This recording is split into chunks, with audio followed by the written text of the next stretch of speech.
একটা ছোট্ট গ্রামে থাকত অর্পিতা নামের এক মেয়ে। অর্পিতার স্বপ্ন ছিল দুনিয়ার সব রঙিন জায়গা ঘুরে দেখা, কিন্তু গরিব ঘরের মেয়ে বলে তা সম্ভব হতো না।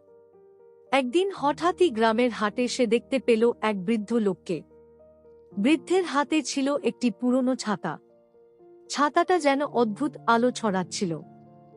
অর্পিতা কৌতূহল নিয়ে বৃদ্ধকে জিজ্ঞেস করল, চাচা, ছাতাটা এত উজ্জ্বল কেন? বৃদ্ধ হেসে বলল, এটা কোনো সাধারণ ছাতা নয়, এটা জাদুর ছাতা।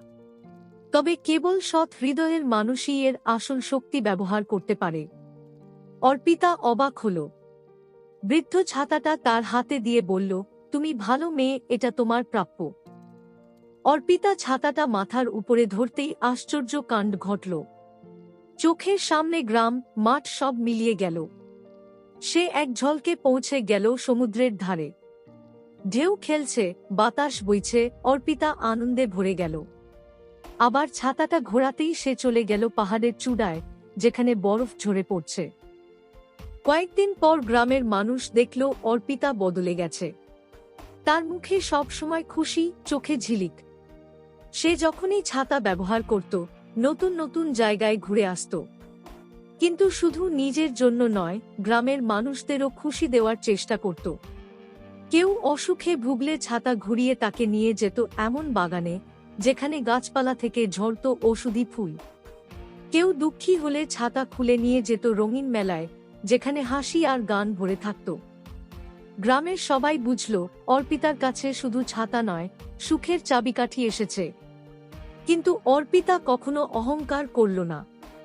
সে বলতো, জাদু ছাতাটা কেবল পথ দেখায়, আসল জাদু আমাদের ভালোবাসা আর দয়াতেই।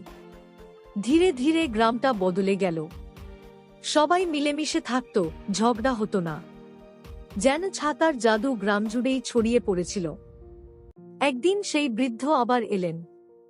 বললেন, অর্পিতা, তুমি প্রমাণ করেছ যে আসল জাদু ছাতার মধ্যে নয়, মানুষের হৃদয়ে।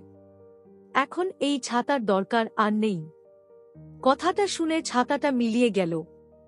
কিন্তু আশ্চর্য ব্যাপার হল, তারপরও গ্রামটা আগের মতো আনন্দে ভরে রইল। কারণ মানুষ শিখেছিল ভালোবাসার শক্তি আসল জাদু। এইভাবেই জাদুর ছাতার গল্প আমাদের শেখায়, সুখের আসল উৎস কোনো জিনিস নয়, বরং আমাদের হৃদয়ের মমতা ও ভালোবাসা।